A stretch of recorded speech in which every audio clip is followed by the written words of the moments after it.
Hello guys, for today's vlog, today is Sunday. Hanapin natin si Prince Gian kasi meron isang follower na tutulungan natin na mahanap agad si Prince Gian para daling maibigay yung kunting tulong o biyaya para kay Prince Gian, ano? So di na po namin papakita kung anong binigay, kung paano bibigay, basta yan na po yun.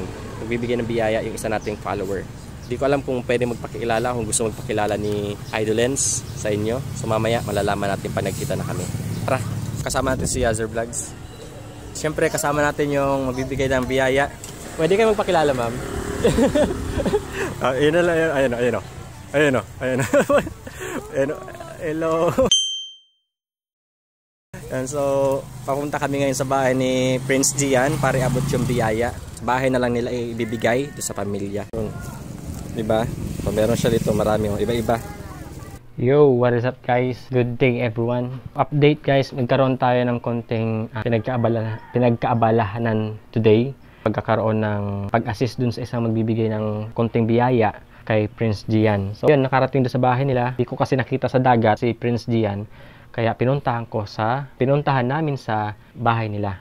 Thank God at nakita naman namin yung bahay ni Prince Gian. Ang isa pala nakakalungkot kay Prince Gian, mga Idolens, ulila pala siya sa mga magulang. No? Hindi niya na talaga nakita yung kanyang nani at tatay. Sabi nung lola. Kasi nakakwentuhan namin yung lola, maliit pa daw yung bata, 1 taon pa lang yung bata, iniwan na sa kanya ng kanyang nani at tatay. Sa madaling salita, laking lola si Prince Gian.